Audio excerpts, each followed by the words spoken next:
Hello, everybody. Welcome into the Two for Talking podcast. I'm your host, Corey Tusick. I've got comedian Joe Bartnick alongside with Josh Yowie at The Athletic.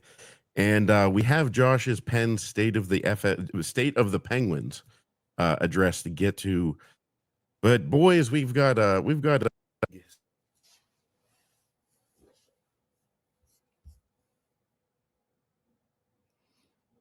think we lost Corey. Hi, Joe. Hey, what's up, Josh? How's your father? Well, he's all right. We'll handle the introduction. I think we're live, Joe. I don't know. I believe we're live. We're live. Sure, live on First of all, Twitter. Joe, the viewers want to know where in the world is Joe Bartnick right now? Pittsburgh. I actually just landed in Pittsburgh about 2 hours ago. So Very good. after a very successful tour of Boston, California with Patrick Warburton at the beach, and I've done like so many shows. Such great fans of Two for Talking, Josh. Everyone's like, "How's Josh?" I'm like, "Josh is great." I will be in New Jersey. I'm sorry, I will be in Connecticut. The 14th is Stress Factory. The 28th, I will be in New Jersey with Andy Picaro, and I will be in Phoenix area next weekend, like the 5th and 6th. But yeah, Josh, everyone's like, "Hey, what's Josh up to?" And I'm like, he's doing well. He's relaxing, getting ready for the 80 game season. Yeah. I'm in Canada with my children for a couple of days, and I just wanted to say it's cold as hell here right now. It's becoming hockey weather. We were just outside, like, oh my god, it's cold. Yeah, so it happens. But hey, there goes Corey again. I thought we had Corey for a second. Really? Because I was just in Boston yesterday, and I was at the beach. It was like a nice 82, 83. It was okay this afternoon, but I'm telling you, it turned cold on the lake this evening. Like, oh man, it always gets a little colder. You can tell like football and hockey are in the air a little bit, Joe. How are the boys? They're good. They're good. One's in the distance listening as we speak. Maybe he'll host his own podcast someday. Who knows? Well, there you go. It'll be a 2.5 for talking. 2.5 men. So what is the what is the deal right now? Is it the Hoffman Group and the pole position? Are they going to be our new masters? I mean, they're clearly talking. There's no question. I've talked with a lot of people in the organization and people close to the situation. A lot of people think this is going to happen. It's not a done deal yet, I don't think. Deals of this magnitude, when we're talking billions, not millions, but billions of dollars, that kind of stuff usually doesn't happen overnight, right? And there can be a lot of snags along the way, as we all know. But what is becoming really clear is that the Hoffman family, based in Chicago, of course, they have businesses all over the place, including a hockey team in Florida. These are really serious people who very much want to be involved in the National Hockey League. So that is becoming clear. And I also think what is becoming clear is that Fenway is willing to sell. And, Fenway, they're business people. You can buy something for $900 million, you can sell it a few years later for 1.7 or 1.8 billion. Well, that's good business. That's a hell of an investment. That's what these people are all about. They're very corporate. They're all about the bottom line. And I also think along the way, Joe, I don't know that Fenway's done anything wrong here necessarily, but I also know that they've never connected with the city of Pittsburgh at all. And they've never really felt like the right fit for the Penguins, even though they have very deep pockets. So you put it all together, that's kind of where we stand. That doesn't mean the Hoffman family is going to take control, but it means that I wouldn't be surprised if they do at some point in this calendar year. It certainly has that feel. Well, Josh, let's look exactly at what they have done, the Fenway Sports Group. They came in, they built a cable system so that everyone can watch the Penguins games, easily, with actually more Penguin content than was there before. Unfortunately, they also broadcast Pirate games if you want to be tortured in the summer, right? And then they said, we want to keep Mike Sullivan. It was always in Mike Sullivan we trust. Mm-hmm. No problem there. We want to keep the big three. No problem there. I mean, for most of us fans, we want them to play a little better, but no one wanted to send Gino or Letang out of town. Of course, no one wanted to send Sid out of town. Then you have, they hired Dubas. We've talked about this for a year and a half. He had one bad summer. Other than that, maybe okay. Mm-hmm. They bring back Jaromir Jagr, something that everyone on this panel and everyone in the 412, the 927, whatever the hell it is out Washington County, Josh, or Turf, whatever that area code is, everyone's happy about that. But the one thing they did, the only thing they did that absolutely stunk, but it absolutely stinks, is they killed Jesus. They killed God. They banished Lemieux, or Lemieux banished it, whatever you want to say. They broke the Ark of the Covenant, and that is between the Pittsburgh Penguins and Lemieux and the city of Pittsburgh. And that is the original sin. That is Adam biting the apple. There's no recovery. They did one other thing that's very important. Now, it might have seemed like the ultimate slam dunk, but they did fire Ron Hextall too. Well, yes. And they didn't hire him. And that was Mario. I mean, that was Mario and Ron Burkham. It was. They weren't perfect. I forgot they built the Ark, or would all be flooded out. Yeah. Biblical themes going. The Mario thing, I haven't really written about it at length because stuff like that is really dicey to write about. But I think most of the viewers are aware that Fenway and Mario have some kind of a rift. And I've heard it from a lot of different angles. It certainly involved money and how fast Mario got the money when the sale went down. And I don't think he got the money he was supposed to get for quite some time. And that led to some lawyers getting involved before, ultimately things were taken care of. But there's some bad blood there. Mario's been in the building, I think 3 or 4 times for games during Fenway's ownership. And I know for a fact that he's asked the Penguins to keep him off camera on a couple of occasions when he was there. And of course, he did show up for Jagr's big night and took the ice. And, obviously he wasn't going to miss that. But it brings me back to the Hoffman family. And if indeed they do take over, I have some unsolicited advice for them. Get number 66's phone number, give him a call. Make him your friend because he is the best ally they will ever have. Not just because he's Mario Lemieux, but because he is the man who ran the team for 22 years. And they could certainly learn some things from him. And, also, let's be honest, having him on their side from a PR standpoint is only going to help them. And I think we all agree. We just like when he's in the building. We're no different than the fans or anyone else. Everyone just likes when he's around. You like when Yags is around. They're just different in that way. And it'll, I think, be a lot more likely that he will be around if there is new ownership. I hope the Hoffman family or group, whatever they're called, I hope they want to have boots on the ground, because I think that's what killed everything that FSG was trying to do, was especially when they lost our buddy Kevin Acklin, who, Pittsburgher true and true, the guy who literally brought Jagr back because he knew how much it meant.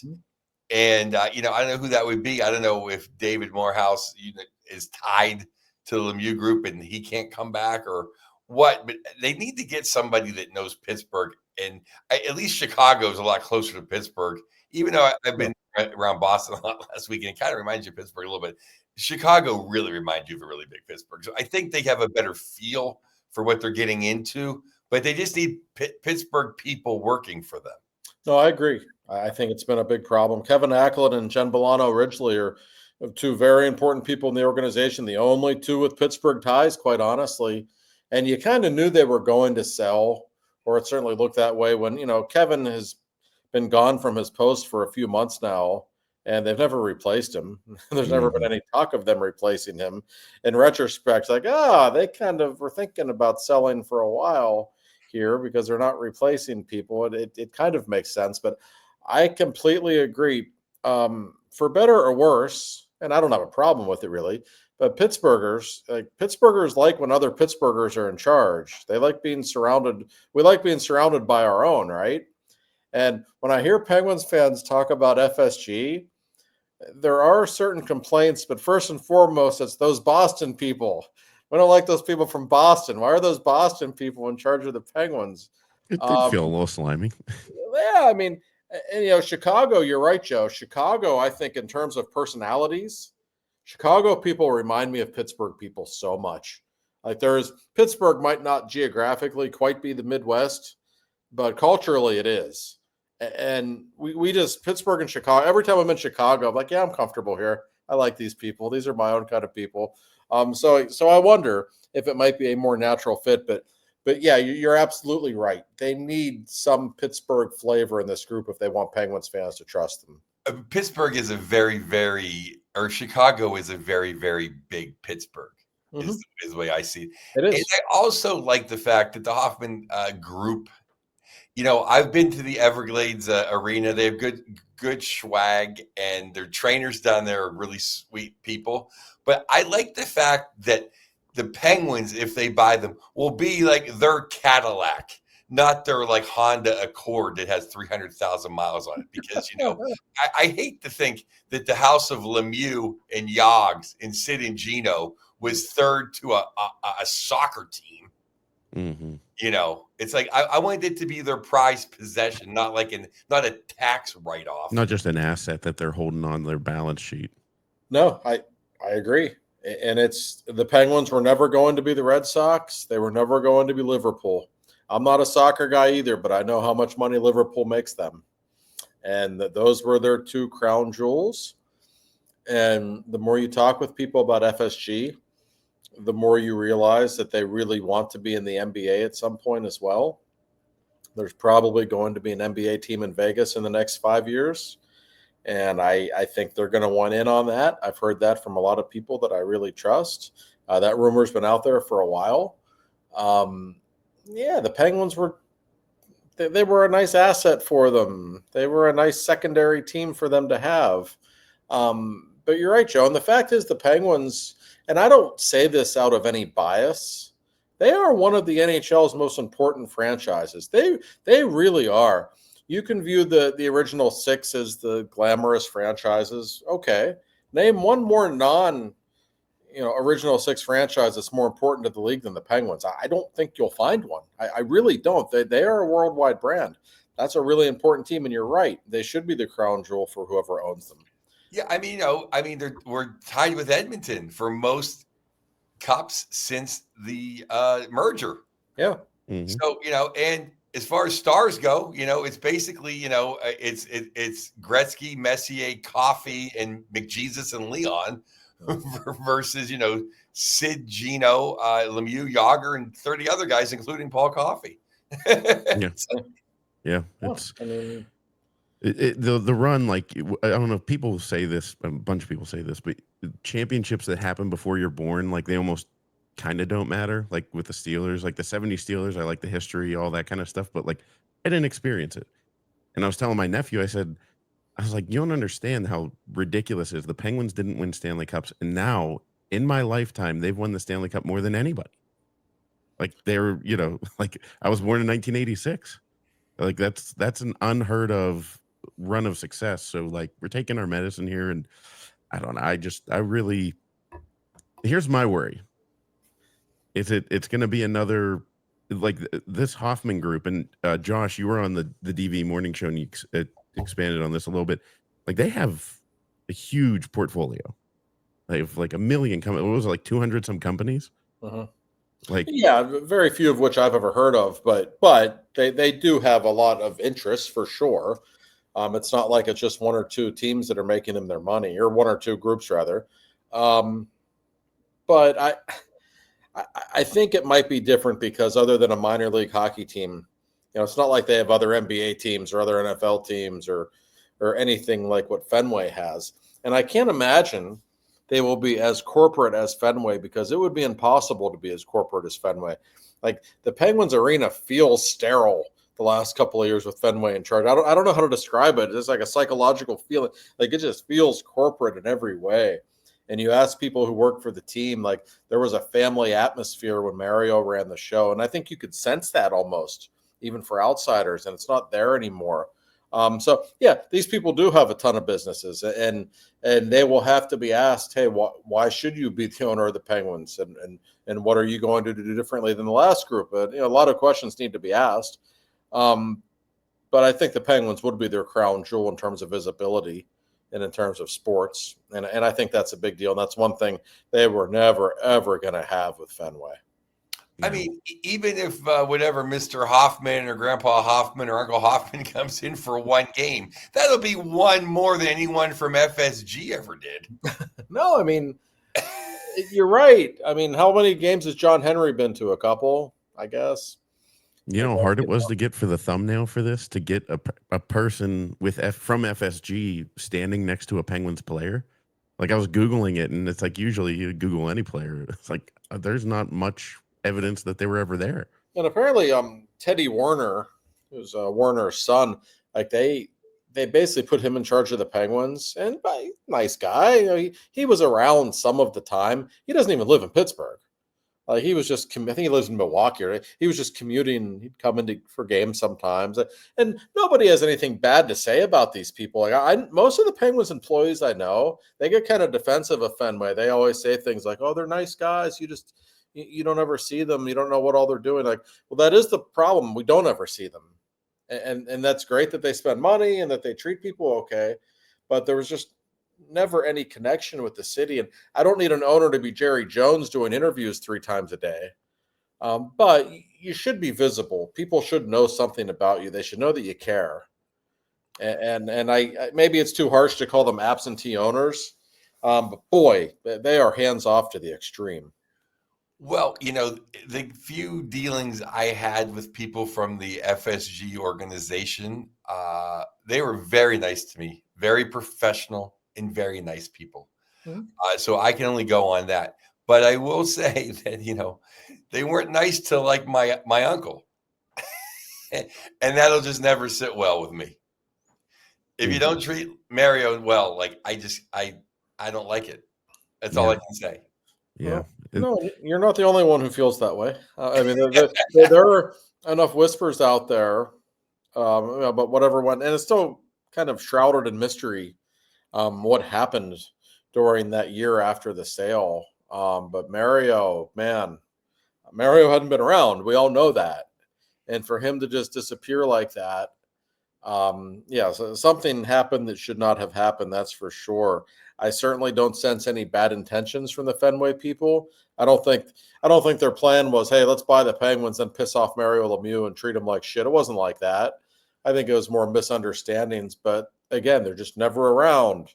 That they don't really come across as having any warmth or personality. The Penguins are an investment for them. That was made to me so clear from the beginning. And more than anything, like the Penguins need a boss. Mm-hmm. Like who's the boss? And this is nothing against Dan Muse or Kyle Dubas, but like even those guys, Kyle needs a boss. We've all been helped at times in our lives because we had a boss and we had some structure.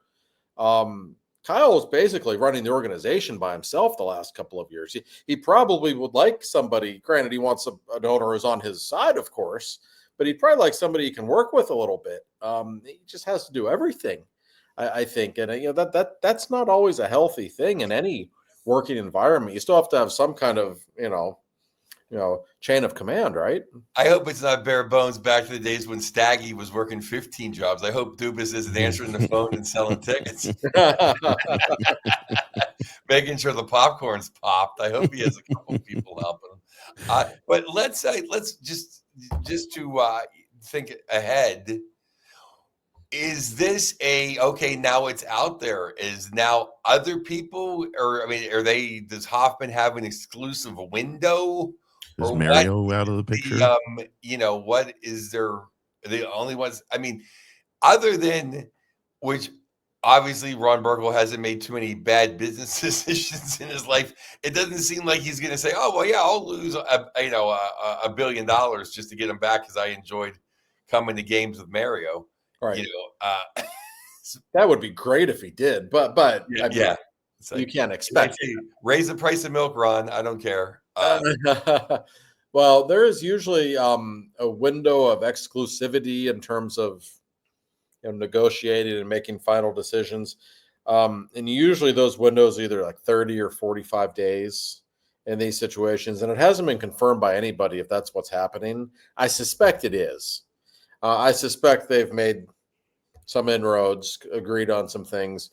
And now there's probably a 30 to 45-day window where they can really nail everything down. And that often is the time when these deals go dead. Now, Mhm. not saying that's going to happen, but no, there have been times Mario was close to selling many times over the years. Remember Jim Ball Silly, the BlackBerry guy? There were 3 or 4 times when, okay, we'll talk, and there was some progress, and they were thinking about it, and then there'd be a snag, and it would just be done. It wouldn't happen. That happens a lot. Now, when the Penguins, when Mario and Burkle sold to Fenway, at that time they were looking for like, I think 650 million, something like that, or 700, and Fenway just came in, oh, we'll give you 900, and they're like, oh, okay, sure. That took care of a lot of problems. So we'll see. I don't know. I don't get the sense that Fenway is urgent to get away from the Penguins, but I think if they can make that big of a profit, that's one thing. And I also think, yeah, I've heard from a lot of people that Fenway and the NHL just don't see eye to eye. I don't think Gary Bettman has a lot of closeness with the Fenway people for whatever reasons. I don't know what they are, but I keep hearing like it's like Fenway's the new kid in school who doesn't fit in, and they just don't fit in. They like the way that MLB does things. That's what they're familiar with and comfortable with. They kind of think the NHL's out to lunch in some ways, and the NHL kind of thinks the same about them. It's just not a comfortable fit at this point. So I, all signs are pointing toward this happening sooner Well, rather than later. once again, Mario was a Bettman guy, Mhm. uh, and I was going to ask you, when's the next time that the Royal Highness Mr. Bettman is speaking? When's his next State of the Union? Because that would have to be a question that he could answer. It would. I mean, this is Gary's dark period. We don't really hear from Gary much in the summer. Right, but I didn't know when is the next. You know how he has his scheduled States of the Union. Is there one scheduled coming up that just he's going to make a? Is there like is he at the Chicago Car Wash or the Vegas Car Wash, wherever I it is? don't think he usually goes to the national media tours. So it might be a month or two before we hear anything from him, and that certainly would be a question that he will be asked no matter where he appears. I'm sure. A lot of people are certainly aware of what's going on right now. So, but these kinds of things tend to stay quiet until the deal is done. Gary's not going to want to put himself. Gary's a lawyer. He's smart. He's not going to want to put himself, in the middle of the situation when a deal's not done yet. Yeah. So we shall see. But I've heard from a lot of people that Gary and Fenway, not a great relationship there. It's Doesn't look like Fenway's good at having good relationships with many people. Like Mario, a good relationship with the city of I Pittsburgh. don't think they care. No. Yeah. What though? But like getting back to Batman though, like he would know if the process is going on, and he would confirm or I mean, he would lawyer speak it, but he would acknowledge it. He will. Oh, sure, he would. So, but no one has officially, or has someone? I mean, I was in bought. Has someone officially acknowledged? No one's even in your writings. No one's officially acknowledged it, though, right? Not really. Fenway, they gave a statement that basically said nothing. Like they didn't come out and say, "Hey, the goddamn team's not for sale." They didn't do that. Right. You could kind of read between the lines. Like, yeah, okay, this certainly could happen. And bringing it back to Mario and Ron and David Morehouse, it's interesting. They really, I think 6 months ago, kind of had a premonition that this team was going to be for sale at some point, and they were right. Like I think they sensed it. They knew Fenway wasn't really making any money. They knew Fenway and the NHL didn't see eye to eye on a lot of stuff. So I think they were right in sensing that this was about to happen. I just don't think they could have imagined that the asking price would be what it is. And if it's going to be matched, I mean, if you're Mario and Ron, why would you, sell for 900 million and then, literally spend twice as much to reacquire them? Financially speaking, it doesn't make a whole lot of sense. Does that mean they're completely out? Have you heard anything from that camp or any whispers? I haven't heard that they're completely out, but I also can't imagine them matching that price. I don't know. I know Burkle's worth $3 billion or whatever it is, but a lot of his money is tied up in investments, and I don't know how much liquid money he actually has, just to throw down, for an agreement like this. And I don't know that he wants to be involved at this stage. I don't know what would be in it for him. They've won their cups. He's had his fun. It's not like Ron was ever around that often. Like Ron Burkle came to maybe 10 Penguins games a year. Like a few of them. 10 more than Peter Gammons from Fenway Sports Group. That's true. But but Ron would show up at games in LA and New York, and he'd come to Pittsburgh in the playoffs. That was about it. It's not like he was the money guy. Mario was the face, of course. He was the guy around the team all the time. So I think I know for a fact it was valid. You know, the Morehouse and Mario and Burkle talked about it and considered it and made some calls and maybe daydreamed about it a little bit and were serious about it even. I think that's all true. But I just don't know that they can match that kind of money or that it would make sense for them. So I don't know that they're completely out. But I think it's far more likely from everything I've heard that the Hoffman family's got a lot more power here and a lot more likely to be the next owner of the Penguins. Well, nobody wants Mario and Mr. Burkle and Mr. Morehouse to own the team more than me. But it doesn't even make sense. Even if Ron himself is worth $3 billion, to put $2 billion up into the Penguins, you know, it doesn't make as much sense as like a group that has whatever. I don't know how many people. I'm not a finance guy. You know what I mean? It's not one guy losing 2/3 of his money. Yeah. To a puck over the glass in a game 7. You know? Yeah, that's right. I think I care. God, I can only imagine if I had $2 billion in the Penguins. I can imagine that. I think things change if 10 months from now, let's say the Penguins, hypothetically win the Gavin McKenna sweepstakes, and you might have another, as we like to call them, generational superstar. Then it's different. All of a sudden, because geez, we might have another 15-year run here like we just had with Sid. That makes the Penguins to me so much more valuable in so many different ways if that were to happen. But as it is right now, it doesn't make sense to sell a team and 4 years later they stink and they're in the middle of a rebuild and they're not selling tickets the way they once did. Hey, let's go pay $1.8 billion when we just sold for $900 million. The Penguins are not that valuable compared to what they were 5 or 10 years ago. Doesn't mean they can't be again, but they're kind of in the rut right now where I'm hardly some financial expert, as my credit score will attest. But I mean, you just look at it from an outsider, and it doesn't make a whole lot of sense for them. I'm not sure why they're valued that high. I get all the teams are valued higher than they were, and the expansion teams that are coming in are going to jack that number up. That's part of it. But it just doesn't make a whole lot of financial sense. What's the fee going to be where do they think the ballpark fee for a new franchise is going to be? $500 million, I think, or $1 billion. So he makes $1 billion for the two. Yeah, I mean, but then you divide that 32 times. I'm terrible at math, especially at 11 o'clock at night. I can't do it at noon. Right. But it only makes sense. It makes sense if, and this is where I'm over my skis, and I talked about this like a month ago. Right. If they then maybe the Hoffman have the juice or the people to then build the, whatever the Omni Omni next door where the igloo was. And maybe that's what makes it $2 billion. And Mario's willing to deal with that. Yeah. I mean, that's what that group that took over from SMG, AEG, the ones that own the building in LA. That was their whole thing. I mean, actually, I knew that my wife worked for the company at the time. And that was their purpose, was to develop it. It never happened. It's insanely valuable if somebody does it. I wonder, does Mario's group sit there and kind of hope that the Hoffman deal falls apart? And, that's taking a chance because you never know. It might actually work. But like you said, Josh, these deals often do fall through. And then all of a sudden, at that point, when the deal falls through, maybe this is wishful thinking, FSG has now wetted their whistle on selling the team and that's not a bad idea.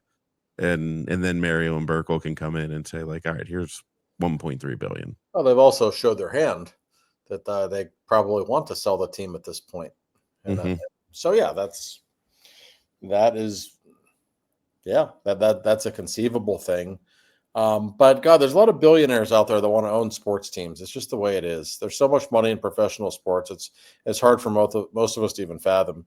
Um, but it was a great fairy tale, a great daydream for Penguins fans the last couple of months. Like, could this happen? Like, Mario shows up one more time. And I think the fact that he even wanted to, or that he considered it, kind of makes people feel good. Yeah, But that the right owners come in, that he'll come back. yes, and I'm sure he would, and they would be wise to, hey, let's throw 66 a few million a year, whatever. See if he wants to have some kind of a role. Mhm. Why not? There, as I often say, there has never been a professional athlete more synonymous with a team, maybe in sports history, than Mario Lemieux was with the Pittsburgh Penguins. Nobody saved a team on the ice and off the ice, literally, like he did. And any new owner is going to, see his statue outside of the building when you show up. Like that. That's all you need to know about how important he is in this city. Kind of a no-brainer, but I have to think, if Mr. Hoffman's taken over, that's his first phone call. How could it not be? Yeah, I mean, and besides on the ice, just off the ice, all of his charity work is just ridiculous. Yeah, yeah. I mean, he's an icon. But it seems to me that just even inadvertently, I think the Hoffmans have knocked Mario out of the running, only because how much then? I mean, just by bidding that much. I mean, I kind of thought that it would almost be the same amount of money that they bought the team, that they sold the team for, they could buy it back for. Because it's only, in my mind, depreciated if you take away the expansion 2 teams, right? Yes. I mean, Sid and Gino only got older.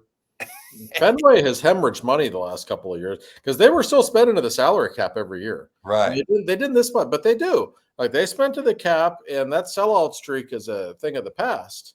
Right. Been ended in 22, I think it was 21 or 22. It's been, they still draw well, but the fact is they were, 10% empty seats this year. That's a lot for a team that, or for a league that, nearly 50% of your revenue comes from ticket sales. Mhm. If you're down 10% in ticket sales, that's a real problem, and that's where the Penguins are right now.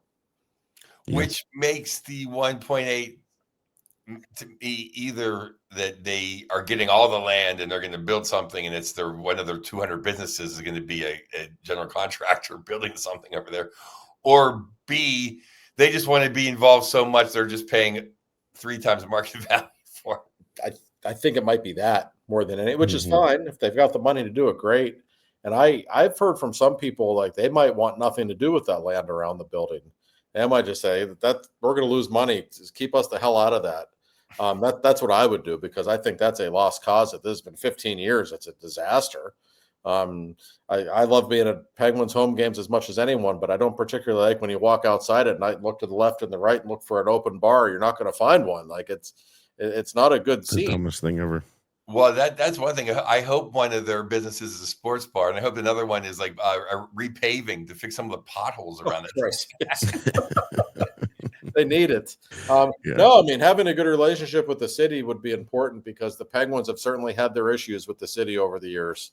That's just, I think everybody knows they wanted to have, a nice area around the arena when it opened in 2010, the way Columbus does, the way most NHL teams do.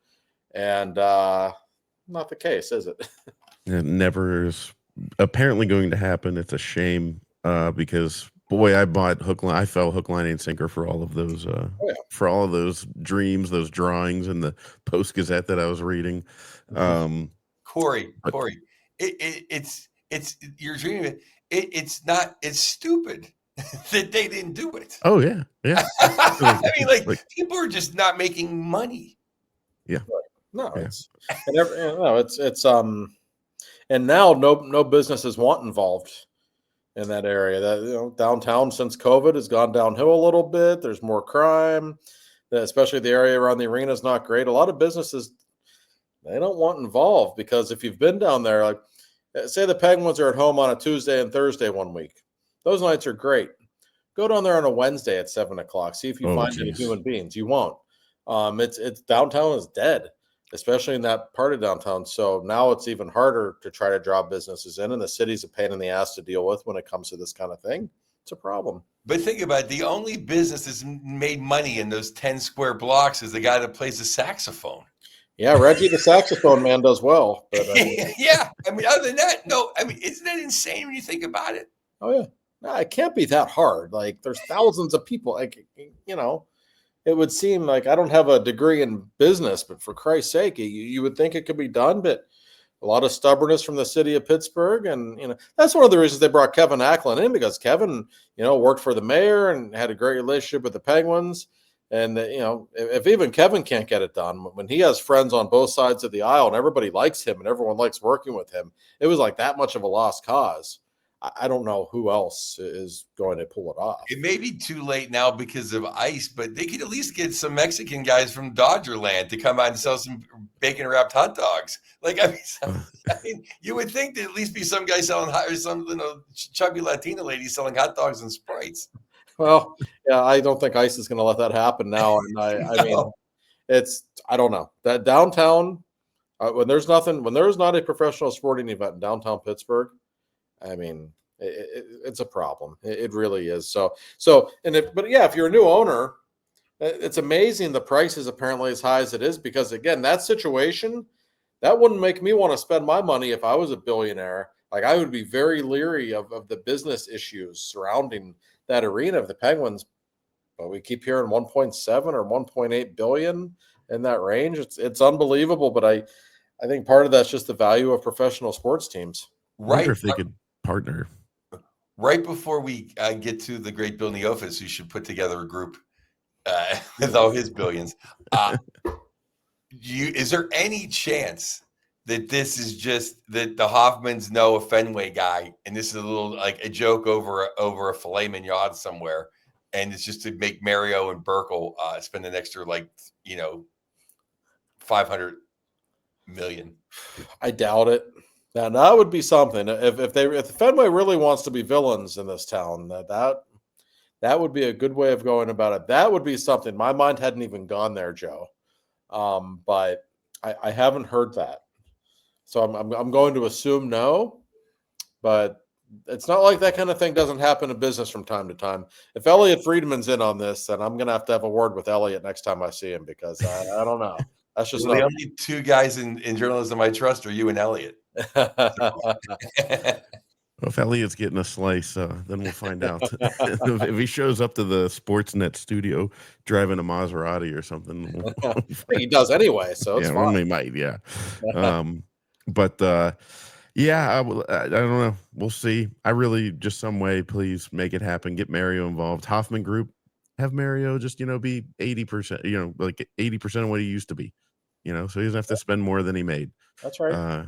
But yeah, we'll see. So anyways, Mr. Bill Neofus, he might be able to buy the Penguins. Who knows? We hope so, because Bill would certainly pull all the right triggers. He would push all the right buttons for every Yinzer. But he'll push the right buttons for you when it comes to insurance. And I can tell you need that whenever someone like me who just bought a car, you need that insurance person to be on top of it. Josh, is he not the best in the city? He is. And first of all, I have 3 words to say in regards to Bill Neofus. This is very important. Happy birthday, Bill. That's right. Happy birthday. August 25th, the birthday boy. It is indeed Bill's birthday. So I spoke with him this morning. Happy birthday indeed, Bill. He's the king of Pittsburgh insurance. Neofusinsurance.com, located in the North Hills. As we tell you on this show every week. And by the way, I like it when this happens. Bill's been telling me, we got people, calling in, making appointments that hear you guys talk about me on the show. This is great. Like, good, it's working. That's what we like to hear. Quality human being, quality business, any kind of insurance you need. They will get you a good deal, and they will treat you like a human being, which I can't always say that insurance companies do. Mm. And you can even talk some hockey with Bill. He's always going to make time for that. So Neofus Insurance Group, here's the phone number. I always fail to memorize it. 412-364-3388. I'll say it one more time because it's Bill's birthday. 412-364-3388. Give the man a call. His whole staff, they're unbelievable. And I've been told that Bill will be in attendance, not only for the home opener, but the second game of the year for the big Mike Sullivan return, the second home game of the year. He didn't always see eye to eye with Uh, Sully at the end. So I don't know. I don't know how the reaction from the Neofus family is going to be on the first Saturday night home game of the year against the Rangers, but he will be in the house, so it should be interesting. oh boy, don't let Bill get down near the bench. He might have a what's his name situation up in Boston. Take his shoe off. But well, thank you, Bill, and happy birthday, Bill. And yeah, go to neofisinsurance.com. Josh, your State of the Penguins article came out, and it's one of your. I mean, you have so many good staples. That's what we love about Josh. The great articles. We've got the State of the Penguins. We've got the travel one. We've got, I mean, just so many different ones. State of the Penguins, I was hoping to feel really warm and fuzzy. And it was kind of warm, lukewarm. It's getting better. It's better than last year's was, that's for sure. But I wanted to go point by point through that. The Penguins, you said, can they stop anyone scoring against them? That goes from just goaltending to defense, doesn't it? Yeah. Joe, this team, let's just say for a second, let's say Rust, Raquel, Carlson, let's say they're all on the team to start the season. We don't know. Let's say they are. I think this team's going to score goals. I really do. I like the forwards. Those top three lines can be pretty darn good. And for all of Carlson and Letang's flaws, and there are many, they can get forwards the puck. I mean, the power play seemed to be fixed last year to some extent. They can score. I just don't see how they're going to stop anybody from scoring. You can't trust any of the goaltenders, no matter who they go with. You have a lot of guys who have had some peaks in their career, but a lot of valleys as well, and you have a lot of youth. It might be the worst defensive blue line in the NHL. I think it probably is, even though I like a couple of the guys they've brought in. They're more third pairing types. Who's going to eat the minutes and shut people down? I don't see it on this team. So I just think goals against are a major, major, major problem on paper for this team. Yeah, absolutely. I think if we only trade Erik Karlsson, that means Raquel and the Rusty Razor are still on the team. I think we're almost a playoff team. Almost. I think we're just come up a little short. I think if Karlsson goes, I trust Dan Muse enough to get 5 capable defensemen and Christopher Letang. And then I think Jarry be okay.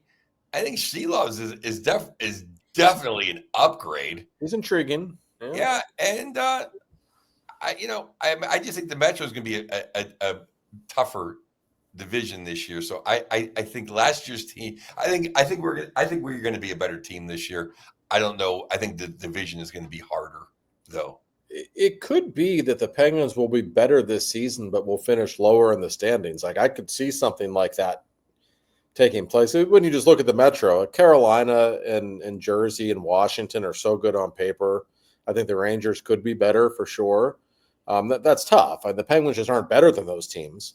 But it's where they've been the last couple of years. They're not so bad that you're going to completely write them off. They could score a lot of goals. What if Jarry plays out of his mind the first month or two of the season? We've seen him do that. It's in play. It's conceivable. What if a new coach is a good thing for the Penguins and kind of gives them some juice early in the year? That happens sometimes too. I'm not saying they're going to make the playoffs. I don't think they will. I'm saying they could be better than people think. And I don't know if that's what management really wants. We know who's waiting in the draft lottery next year. We know that this is probably the best draft in a decade. We know this is a team that could use a top 5 prospect, a legit one. These are all things you have to consider. That's why I'm so interested in what Kyle Dubas does, even between now and the start of the season. Does anybody go? Does he kind of tip his hand a little bit more than he has? Because I still think this team, while not a playoff team, is not terrible. They're not good, but I see a lot of 5-4 overtime losses in this team's future. I think they'll be fun to watch.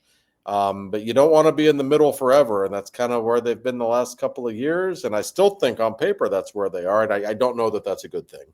I would really lose respect for Dubas if he really thinks that getting a 125th, 1/4 chance to get, the next Sid is worth sucking. And I don't know that he does look at it that way. But I know Let's say we're 3 points out of a playoff berth. I really like Novak and Tomasino, and I think Gino's going to have a nice farewell ride. Mhm. And you can't tell me the Sid's not going to play well unless he loses his leg in a car wreck. I think Anthony Mantha's an upgrade too over what. Yeah, Mantha. I think between the Wotherspoons and the double A guy, I think there's guys. The front of the net will be cleared away. Jari can't be nearly as bad. I just think if they're around there, and he just moves, and he moves 5 guys, make sure we don't make the playoffs. I don't have any respect for that. I don't think he'd be able to do that. Like, I don't think from a PR perspective, that would be really hard, because whenever they traded Jake and started the rebuild, like we knew it was going down. Like they weren't close. If this team's within 3 points, you'd have to think Sid's probably playing out of his mind again. Gino's probably having a good farewell tour, like you said, Joe. That would be like political suicide for him. Like, well, and even more than that, if you think the fans would lose respect for him, how do you think Sid and Gino would feel about it? That might be the bigger issue. If there is a scenario where, okay, it's January 31st, that's the Olympic break, whatever, there's 25 games left. Penguins are a point out of a playoff spot. But that's where Dubas doesn't want to be. Seriously, that's a real problem for him. And that's why it's interesting that he hasn't traded any of the guys we've talked about, that he did bring in a Mantha, a guy who could make them better in the middle six, no question. He's setting himself up a little bit. Listen, Kyle has made it very clear, even though he doesn't use the word rebuild, that's what he's doing. Look at all of his actions, all the draft picks he's brought and everything else. And yet he still, brings in a Mantha, brings in a couple of veteran defensemen who can play. Hasn't traded Rust or Raquel when I know he could. Maybe he hasn't gotten the return offer that he wants, but I know he could. A lot of teams are going to want those guys. It's very dicey, because if he ends up in a situation where they do have a chance to be a wild card team, where they do exceed expectations, then he's got a real problem on his hands, because I don't think he feels like this rebuild is done yet. And yet he loses everybody if he doesn't try to help Sid make the playoffs if he has a chance. Did you see, I do not believe it was Elliot Friedman, or else I'd have been really scared. Did you see the Toronto offer for Rust that was out on the internet? No. It was massive. Like, I don't think he is going to, if that was correct reporting, I don't think he is going to trade Rust, because it was a haul and a half. Well, I wonder if that's correct. I don't know. I have heard that teams have offered more for Rust than they have for Raquel, which is kind of an interesting thing. I do think Raquel's the more naturally talented player, the better pure goal scorer, but I do think Rust has certain intangibles about him that GMs apparently view as even more valuable. So I think GMs around the league love both of them. But Rust is the one that I've heard if Kyle's going to trade him, you better be paying top dollar for him. That's how highly he thinks of him. So I don't know if that, I didn't see that report. I don't know if it's true. It was literally like 5 or 6 different picks. I'm just like, oh my God. But that said, if I'm the Leafs, like, that's exactly the kind of guy I'd want. I mean, you think they couldn't use Brian Rust? I promise you. oh, hell yeah. Well, that's always been my thing with the Leafs for the last 10 years. They always get guys that are old, but never won. They never got a guy that has won. Yeah, go get Joe Thornton or Patrick Marleau. Or Thornton. I every time I'm like, I said this to everyone who listens to me in Toronto and all Toronto fans around the world. I'm like, you should have got Patrick Hornquist when you could have. Look how that turned Florida around. But that being said, that's what I think about. I think Raquel is like what I said about he went to the Kings, but then, the other kid played pretty good for them. It's like, if you just want a scoring winger, Raquel's your guy. But you want a guy with 2 Stanley Cups that can penalty kill. It's going to score you 25, to score you clutch goals, can play third line, to get his nose dirty. A guy that's going to put a young team over the top. That's rust. He's Oh, going to be very valuable to me. I think he's going to be gone at the deadline. That's No, what. You made your peace with it. Yes, when I saw, I think you kind of have to. Yeah. I heard before the deadline, it was in February. I'm sorry, Josh. Unless Mario buys a team. Well, Yeah, that's true. right. It was in February. I heard that Columbus really wanted Rust, and you can see why. If you're a young team that you think, okay, we're putting something together, we're on the rise here. Why wouldn't you want him? He'll show the way. And if you're a championship contender, but a team that just for whatever reason can't get over the top, right? A team like Dallas or a team like Toronto, why wouldn't you want him? My God, he's perfect. From Washington, even man, all those young players bringing somebody like him, yeah, his value is never going to be higher than it is right now. And I don't know. I've never heard specifically the kind of package that Dubas would require to deal Rust. I've heard it's very large. And I also think, we can't ignore the fact that, Sid might not like it if they trade Raquel. Sid's really not going to like it if they trade Brian Rust. Like that's his preferred winger. That's his guy. I think it's obvious the only team that doesn't want Rust is the U.S. Olympic team. God, hoping that changes now. Yeah, really. Maybe Sully's seeing the light. I don't know. Of course, he also made Austin Matthews his captain for Christ's sake. So I don't know. I thought the big blow this week was Mr. Kachuk is out 6 months. Yeah, he'll be back for the Olympics if he can. He should be okay for the Olympics, but we knew he was probably going to miss some time. I didn't think it'd be this much time though. That's a little concerning. Also makes me wonder why they don't do it earlier in the summer. That always ends up happening. People try to wait it out, and you never hear like, oh, you know what? He waited it out and it worked out. He'll be ready in November. You got to let him have a couple of cocktails, though. Not in a surgery gown. Yeah, that's true. That's true. He earned it. He got married this summer too. I wonder if that was part of it. Well, plus there's no, they're still loaded. That's the thing with Florida. They have so many guys on that team that their top 9 is still intact. Like they're still going to make the playoffs. Oh yeah, and they know that. They know what it takes. They're in it for the long haul. Arrested Matthew Kachuk helps too. Yeah, no, of course it does. Yeah, so no, I heard that news with the Kachuk. We knew we could miss some time. I didn't know it would be maybe until the first of the year.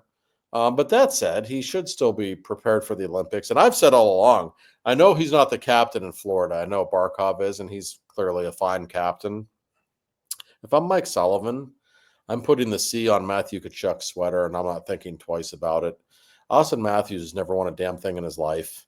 He's never struck me as much of a leader. He always shrinks in the playoffs. What he has ever done to deserve being the captain of that team, other than the fact that he scored 60 goals one year, that's great. Matthew Kachuk, that's the guy that picked a fight with Canada just for fun last year when the puck dropped. Like that's a guy who's got 2 Stanley Cup rings, who elevates his game on the biggest stage, who just has more of a magnetic personality than Matthews as well. Like that's who I think should be the captain. I wouldn't even think twice about it. Yeah, I would take him in a heartbeat. And plus, I mean, we're coming, Canada. We've talked about it on the show many times, but like you guys saw with the Hlinka Cup, the Hlinka Gretzky, whatever they call it now, beat Canada in the semifinals and beat Finland in the finals. We haven't got the golden goose yet. We haven't won the Olympic gold over Canada. The 4 nations, whatever. That was some weird tournament. But I heard that Russia is going to be allowed back into competition in the world in 2028. That Bettman and company are just going around whatever pansies are afraid of the Russians is going to let them back into play. Really? Which may be a year too late for Gino. I'm sure Ovi will still be playing, but I know Gino come out of retirement to play. But I don't get irritated by many things. When I know politics and hockey, whatever, can be a tough mix. The whole Russian thing drives me insane that they're not involved in the Olympics. It's really embarrassing, in my opinion. It's just soft more than anything. Like I don't like Putin either. Okay, it just invalidates the tournament, and everybody knows it. And I certainly feel for the Malkins and the Ovechkins who may never have a chance to play in the Olympics again. Very unfair to them. Yeah, I mean the Olympic gold for those guys is, on the same level as a Stanley Cup, and they're just not even given the opportunity. Might be more important on some level. That's And true. Yeah, yeah. It's like I mean, especially the history of Russia and it being a birthright there is just it's crazy. But That's the key phrase, Corey. They're just not even given an opportunity. yeah, It's one thing to lose, but at least let them play. Plus, remember that fantastic shootout with TJ Oshie when the whole country learned who TJ Oshie was, like outside of us, hockey crazy people. You lose that, because who are they going to play? They're with Latvia. That means Latvia gets another prime game. It's just and for all the people, oh my God, Russia's so terrible. Then go cheer for the U.S. and Canada and Latvia when they play them. If you hate them so bad, that's right. Yeah, that's right. And I mean, listen, every tournament needs a good villain. There's never been Russia's one of the greatest villains in the history of time. Like they're just a great heel. They are, and the tournament's not the same without it. Yeah, I mean, from Ivan Koloff to Ivan Drago. Yeah, they just know how to be the bad guy. A couple other things we wanted to talk about was Chad Ruhwedel retired. Good old number 2 announced himself with a goal in the outdoor game against Philly in Heinz Field, and a very crucial piece to those Stanley Cups. And we cannot forget Chad Ruhwedel. And Joe, you've been saying it for a while. Like as soon as we got rid of him, you kind of were like, I kind of wish we just had him back. Like we really could have used him. He was on waivers last year. He was easily one of the 6 best defensemen on art. It would have been the Penguin last year. I don't even think there's a doubt about that. He was so dependable. The consummate professional. My memories of him, like after even playoff games, like most guys are just, getting dressed and going home. He'd walk past where the Penguins do their interviews and he'd be like lifting weights for an hour after games. I think Chad Ruhwedel knew he wasn't really talented enough just to show up and play in the NHL. He had to will himself into an NHL player and work himself into it. And he did. And he never complained about anything. He could go a month without playing. You'd throw him into a playoff game. He would do his job. Just a consummate professional. Absolutely. And somebody who was never overexposed. Like when he was overexposed, he didn't show it like a lot of guys do. Mm-hmm. Oh, yeah. Mm-hmm. Yeah, he could do the job, man. He was just so dependable, so tough. I have nothing but good things to say about that guy. He sat through a lot of bus rides in his minor league career until he got the chance.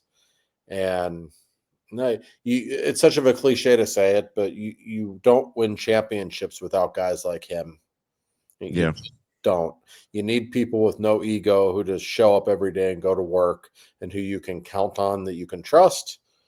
That was Chad Ruhwedel. I mean, he certainly has a real special place in the heart of a lot of the guys on those teams. They knew he never got any attention. He was never going to get a whole lot of credit or a whole lot of publicity, but man, he was a good hockey player in his own way. He's going to get a nice big, he's going to get a nice cheer at the 10-year reunion. I'll tell you that. Yeah, absolutely. Yeah, no, he might every team needs that. Like, remember Randy Gillen? Randy Gillen, like it just never did, never was like a huge player, but he had that huge goal against Washington. Yeah. The one where he volunteered himself off the bench. It's one of my favorite stories. That's for those who don't know, I'll be very quick. 1991, Penguins lose to the Caps in game 1. They're losing 6-5 late in game 2. Delayed penalty. Scotty Bowman or Bob Johnson rather didn't say who should go on the ice. Usually it was Mario, but I think he was already on the ice. Gillen noticed there was a delayed penalty, and Barrasso came to the bench, or whoever, that might have been Peter Angelo that game. And Gillen just jumped off the bench. The fourth line center jumps off the bench, goes to the net, and scores. A great story in Penguin history. And yeah, I mean, you need the glue guys. And Chad Ruhwedel, man, I can't think of one goal he ever scored, or I can't even think of one play he ever made, really, that would get your attention. I just know he didn't screw up very often. He held down the fort, and you need somebody like that. And I have a lot of respect for him. No How bad about- pinches. No. Didn't even no. try because he was What smart. about you guys remember? You remember Carter Rowney? Like Oh, just another absolutely. little piece that Yeah. came in, and I think he scored a goal off his ass Yeah. against Ottawa. Like, I mean, I love guys like that. As soon as he came, I was like, that guy looks like he's going to win a Stanley Cup with us. Yeah. And he ended up making a decent buck in the NHL. He did. Yeah. Like, he got like a 4-year deal or something in Anaheim. Good for Chad. I hope he enjoys retirement. He deserved it. He's like I said, just a true pro. And then we got real quick. We can run through. You want to go through your 3 favorite players that were never Penguins, or you want to save that for another week before camp starts? We can save it because we've done an hour, and then it's summer programming. Because we can just say, but the news was this week, and I'll tease it. I won't give you my third. Was they are going to finally retire Sergei Fedorov's number in Detroit. So I didn't know they hadn't. He's my favorite player that's never was a Penguin, and maybe my third favorite player that never was a Penguin, Milan Lucic, is getting a PTO with the Bluesers. So number 2, you'll have to tune in next week for Corey's top 3 and Josh's top 3, because I know there's probably half the people there. When they get me talk some Steelers, Well, yeah. I mean, Cam Hayward must have listened to our podcast and decided to end his holdout or hold in or whatever the hell it was. And then Derek Harmon getting hurt was a bummer. But did this happen to you guys? I kind of didn't notice that there was another preseason game. Like I was coming back from vacation, admittedly. So like when you come back, it's like you're just on a week of catch up. And all of a sudden it was like I got a notification like Steelers game starting in 5 minutes. I was like, what? Oh my God, that's tonight. And I don't know. The preseason just seems long. Like it's useless at this point. They've really, really done a good job of forcing their hand, and the players union is going to go to 18 games and they'll get rid of it. Well, I knew it was because it was blacked out in Boston because I tried to TiVo it. Boston, it was blacked out. But I think also, Corey, I don't know if you caught this is a news. This happened. I guess Brenston Buckner, the good lineman, he's hurt too. So we have issues on the D line. Wait, who? Benston Buckner Benston. You mean Keanu Benton? Is that it? Okay. I'll show my ignorance. I thought, yeah. The guy that plays, where Cam does, he's hurt. Are you talking about our first round pick? No, I know Harmon. I know Harmon's okay. hurt. I thought his name's Benson Bruckner. Bruckner Benson. Oh no, it's Keanu Benton. Okay, I'm sorry, I got his name wrong. No, yeah. It shows me. I'm sitting there. I went with you. You were like Brenton Buckner. Yeah, no, like is that a different guy on a different team or That's something? from the '90s. Good memory though. Oh, it is from the '90s. That's me. I lived in the past. Yeah, life was better then. But he's hurt though, right? That's a big deal. He might. I don't know how bad he is. I mean, it sounds like Harmon's going to miss a couple of games probably. But boy, I'll take that because, like, when they showed him going off on the cart in Charlotte, he looked like he had tears in his eyes, like the look on his face. I think we were all thinking 3 letters ACL. Like I think everybody was thinking, oh shit, because from everything we've heard from our buddy Mark Cabali and others, like he apparently is the real deal. He's really good and could make an immediate impact for the Steelers. And as talented as that defense is, they got gashed against the run the last month of the season. They need some big guys up front to do the job, and he's one of them. So sucks if he misses a couple of games, but that's okay. It's a long season. It's 17 games now. If he can be back even at the end of September, man, we will take that because it sure didn't look good when he was leaving the field the other night. No. I was like, we've had so much bad luck with first round picks, and they're good players, but I know I'm crazy, but the more I look at the Steelers, the more I go, I don't know. They might do something. I just saw somebody, I forget who it was, a reputable person. I got to bookmark these things that said the Steelers, Ravens, and Bills were the 3 most likely teams to win the AFC this year. I was like, and Chiefs were in like the next category of that's like, insane for the Chiefs not to be. I'm sorry. I'm not. Oh yeah. I will. Did you see I don't know if you saw this, Joe. Jim Nance and Tony Romo did some interview the other day, and Nance said that currently the Steelers are scheduled to be in 6 of their 7 broadcasts to end the season. The Nance and Romo crew, and the Steelers have it. That just goes to show the Steelers might be good. CBS gets excited, and the networks get excited, and you're gonna have to get used to a lot of 4 o'clock games and a lot of night games because they would love to have them on. But so maybe they're high on the Steelers. I think they could be good. Do I think they're the Bills or Ravens or Chiefs? No. I would probably think they're on that next tier below, but they might be kind of an X factor with all the talent that they have on defense. And we'll see if Rodgers can kind of turn the clock back one year. And who's to say that he can't? If he does that, all bets are off, Joe. Yeah, it's a little disappointing. I'm sorry, I was listening. I was just trying to look up. I don't know how to spell the Q, whatever Buckner. I can Google in 2 seconds and pay attention because I know he's banged up. I don't know how hurt he is. They said Loudermilk was in the starting rotation. Oh boy, that can't be good. But I don't know. As much as I want them to be good, obviously, I'm not a Nance Romo guy. No. I mean, I like Jim Nance in general, but like he was better with as much as I hated Phil Simms. Like I liked him better. Romo was great. I think we might have talked about this before. When he came in and was like diagramming the play, I was like, I kind of enjoy this. You know what I mean? Like, oh, this is cool. Like, oh, he's looking at this over here because he's got a too high safety. You're like, oh, great insight. And then they told him to tone it down. Now Romo's just kind of weird. Well, I did not like Sims at all. No. I thought just for the fact that I don't like to blame everything on the referees, but they can make a bad call one time, Phil Sims, in a decade.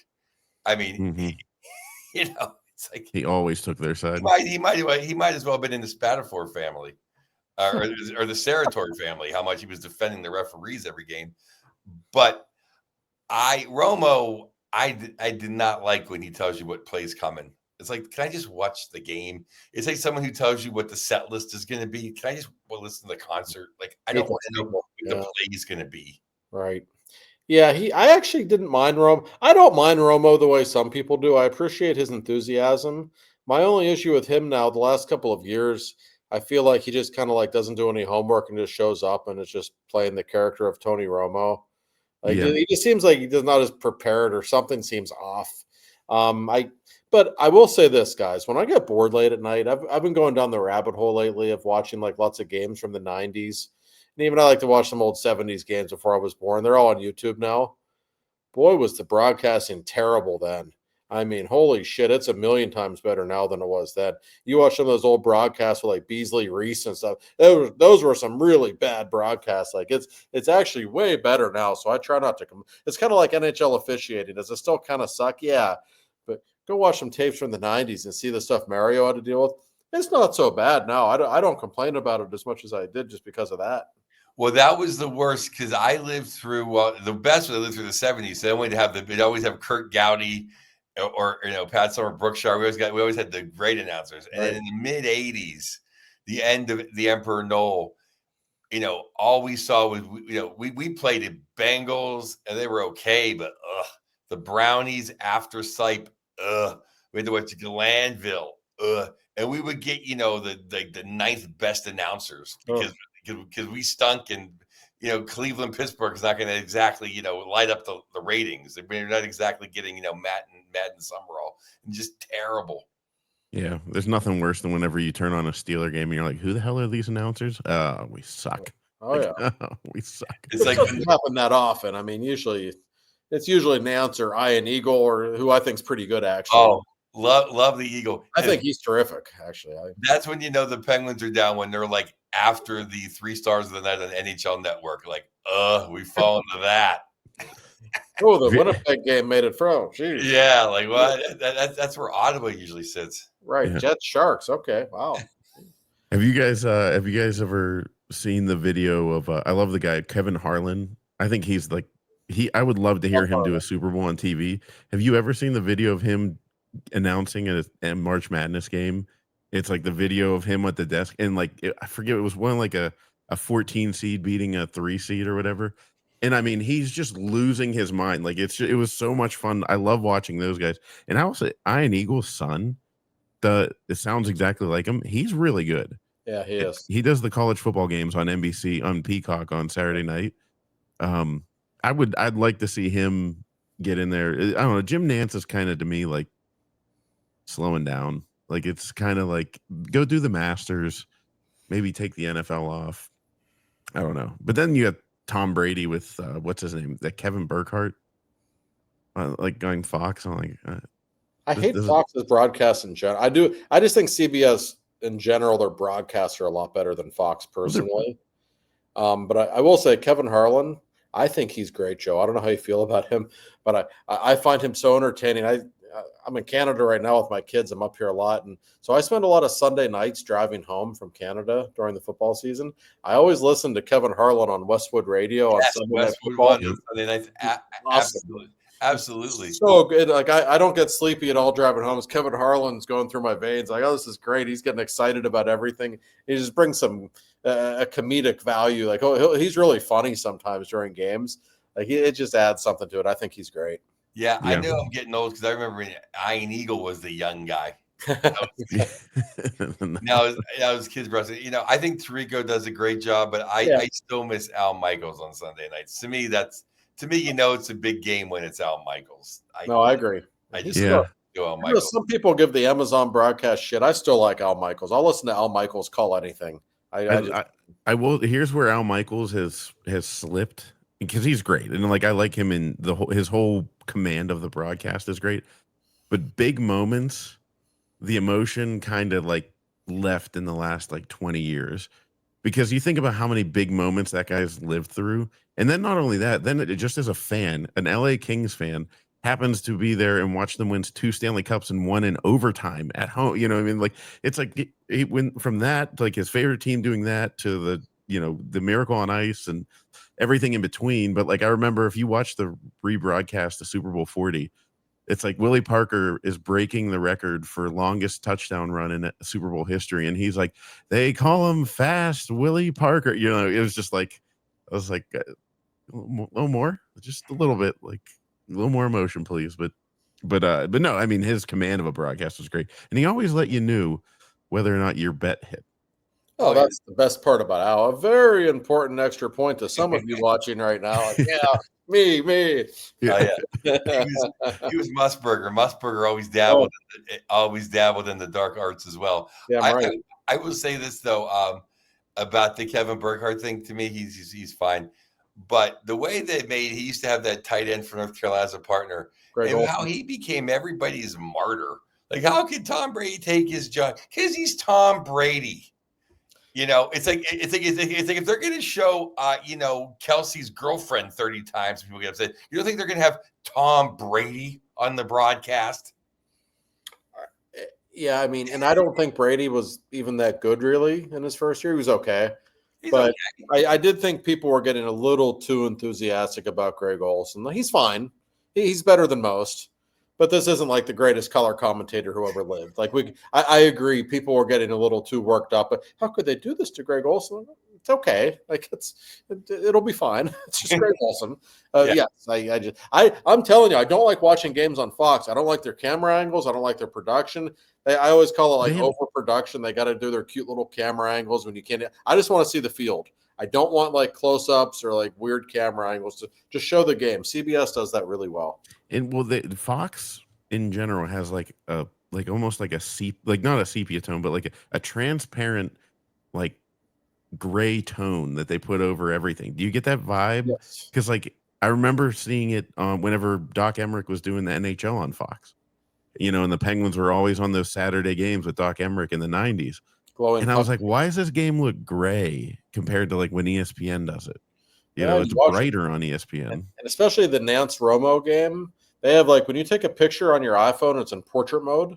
They have that. It's like the portrait mode, the one camera they use.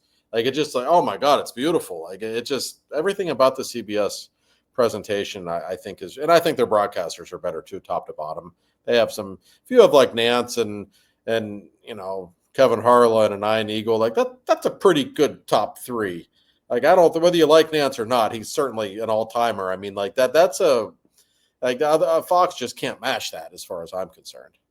No, I do like Terry, and I guess not Jimmy anymore, and I like Strahan on a personal level, and Howie. Like I do like the pregame show much better Much better. I agree. on Fox. Mhm. Howie Long's great. I'm and even Bradshaw's entertaining for what he is, right?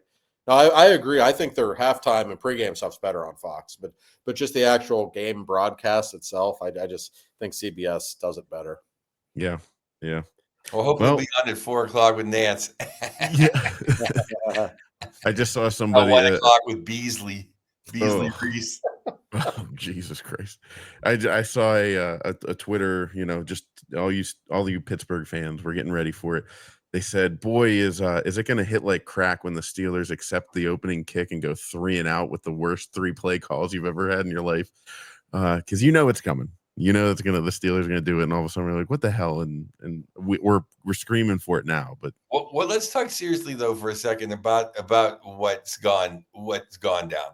I think everyone's biggest fear was that Broderick Jones and the other guy were going to suck, and Aaron Rodgers would last like 3 plays. yeah, Broderick Jones and the line played pretty good in the preseason. I know it's the preseason; half those guys are going to be working at Trader Joe's, but he didn't get caved in like everyone was worried about. He looked fine. Yeah.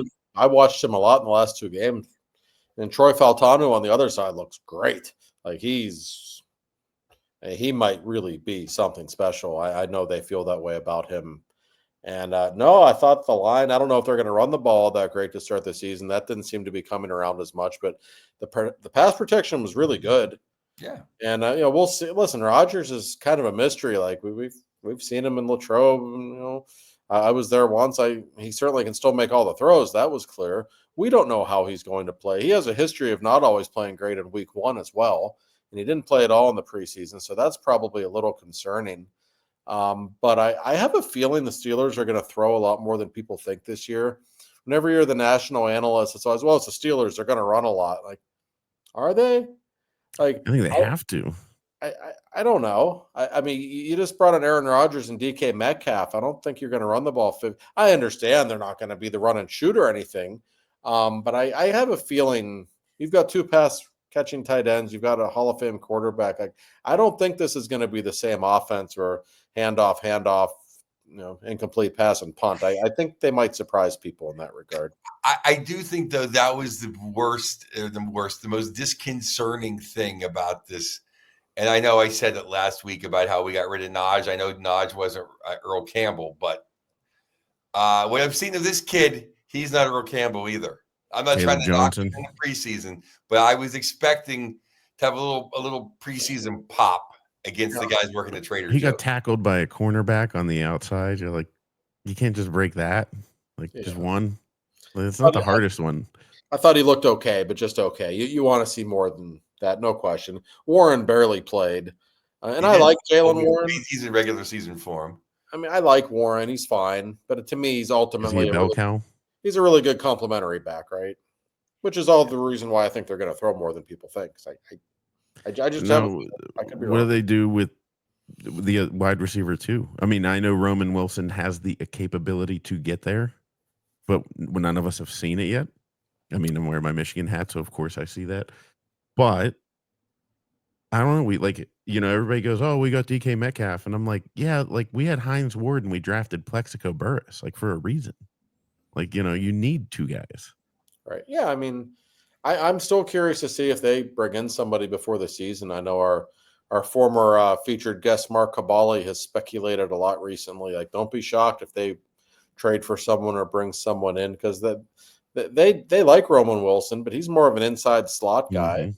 They love Metcalf, but there's still no one else. Calvin Austin's okay. He certainly he can fly, but he's also about 5'2". I don't think he's a legitimate number 2 receiver. So I'm curious to see. They have the salary cap space to make some moves. They got the draft capital to do it. I'm very interested to see if they bring in somebody because it could be a pretty good offense. But man, if you only have one receiver, that's a real problem. I will say this though: if Arthur Smith really is a genius, and they have Metcalf, who's incredible. He's a great wide receiver, and all the tight ends all have their, their a lot of good attributes. Rodgers can throw the ball around, man. Like if the guy really can draw up some good plays, they're going to move the ball because they have 3 legitimately good pass catching tight ends and one of the 5 or 6 best receivers in football. So you have a Hall of Fame quarterback. If he's standing upright, you should be able to get 10 yards on 3 tries. Yeah. Yeah. I mean, one of the commenters said, "Where's Rodgers is gonna audible out of a lot of run plays." Like that might help. That might happen too. Okay. Yeah, I I hope so. want him to call the show. I do. I think it's better that way when a guy of his caliber just is kind of doing what he wants to do. I'm okay with that. And as much as Tomlin can be stubborn and bullheaded, Tomlin is not against Ben or someone of credentials changing plays and making winning plays. That's right. And listen, by all accounts, Rodgers has been a dream for everyone to deal with. He's said all the right things, and if he turns out being a pain in the ass, it's 1 year. Mm-hmm. You can live with it for 1 year because let me tell you something. He's still better than Mason Rudolph or anyone else they're going to throw out there. We know that. And the beauty of Rodgers, historically speaking, he throws interceptions less often than about any quarterback in history. Like that's a really big deal if the Steelers defense is as good as we think it could be. That's a pretty good combination. If you have a defense like that and you don't turn the ball over, that in and of itself should give the Steelers a real chance most weeks. So I'm excited to see Rodgers play.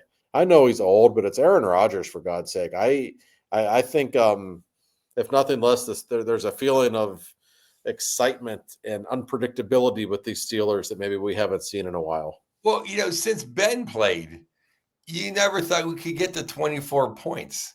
Right. You thought you'd have to run back a punt, DJ tackle someone and they pick up the ball. And it'd be like 21 points from the defense and special teams. And then, what's his name, kicking a 70-yard field goal. Now I think we can score 24 points, and I think our defense can hold people to 24 points. Mm-hmm. So I don't know. I'm not going to say 12-5, but I think 10-7's in there. Oh, that's very doable. Be a playoff team, sure they can, and I suspect they will be. But I'm a little more excited about this Steelers season than the last few years, and it still goes back to Rodgers. I understand he's not what he was, but I think he was better last season than he got credit for. And he's 2 years removed from that Achilles injury. I know he's old. But this is an all-time great. If he can somehow find the fountain of youth a little bit and hit the level that he was at 3 years ago, well, why not? Yeah. And hey, okay, so maybe the Steelers aren't what they were 10 years ago as a franchise. They're still not the freaking Jets. That's right. Yeah. So, Rodgers lasted there. He'll be able to fit in Pittsburgh. That's right. And by all accounts, he is. And he owes me a 7th Super Bowl. That's what I always say about him. He owes me a 7th Super Bowl. So maybe he just took it away just to give it back later. So, well, that'll do it for us this week on the Two for Talking podcast. We thank you guys, as always, for listening. Keep your comments coming. We love the live comments because it gives us some good feedback and lets us know things that we're struggling with. Because it's right when we figured out Keanu Benton is whenever the comments started coming up. So we see you guys. We appreciate you as always, and we'll talk to you next week. Happy birthday, Bill. Happy birthday, Bill. All right, good.